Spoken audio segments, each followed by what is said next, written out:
প্রিয় কুষ্টিয়াবাসী, আসসালামু আলাইকুম। আপনি কি পাগল হয়ে গেছেন যে তেল সংকট কোথায়? সারা বাংলাদেশের বেশ কিছু জেলাতে খোঁজ দিলাম, কোথাও কোনো তেল সংকট নাই, কোনো লাইন নাই।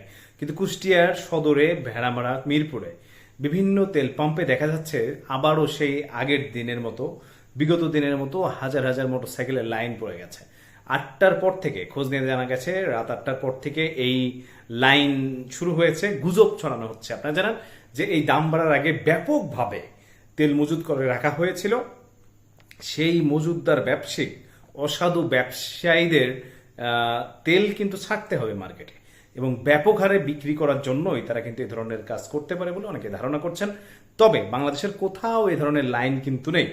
যদিও বা আমি নিজে কুষ্টিয়াতে নেই, অন্য অন্য জায়গাতে আছি, সেক্ষেত্রেও মানে আমি বেশ কয়েকটি জেলাতে খোঁজ দিলাম। যেমন ঝিনাইদহতে কিচ্ছু নাই, আপনার পাশে চুয়াডাঙ্গাতে কোনো ধরনের কোনো কিছু নাই, মেহেরপুরে কোথাও কোনো জায়গায় কোনো পাম্পে খোঁজ নিলাম, কোনো গণমাধ্যমের কর্মীদের কাছে কোনো নিউজ নাই, রাজবাড়িতে নাই। আপনার শুধু কুষ্টিয়া জেলার আমলা, খলিশাকুণ্ডি, তারপরে মিরপুর, তারপরে হচ্ছে আপনার মন্ডল ফিলিং স্টেশন, কুষ্টিয়ার বেশ কয়েকটি ফিলিং স্টেশন, মানে সবগুলোই একেবারে হাজার হাজার গাড়ি, শত শত গাড়ি উপস্থিত হয়ে গেছে। যে আগের মতো যেভাবে লাইনে দাঁড়িয়ে হুইসেল দিয়ে ঠেলা দিয়ে দিয়ে তেল নেওয়া, এটা একটা হুজুগে বাঙালি। কুষ্টিয়াবাসী, আপনারা এত স্মার্ট মানুষ, আপনারা স্মার্ট মানুষ ছিলেন, আপনারা যে এই হুজুগে বাঙালি হয়ে এই কাজ করবেন, এটা বিশ্বাসযোগ্য হচ্ছে না।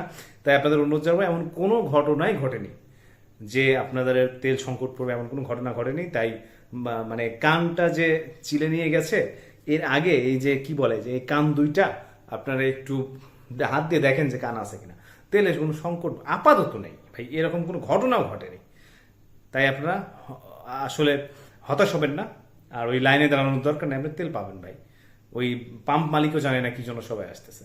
হুজুগে বাঙালি, এই জন্য আমরা অনেক সময় বিপদে পড়ি। লবণ কাণ্ড হয়েছিল না, সেই লবণ কাণ্ডের মতো অবস্থা। ভালো থাকবেন সবাই, সাবধানে থাকেন। ওই পাম্পে যেয়ে আপাতত ভিড় করার দরকার নেই।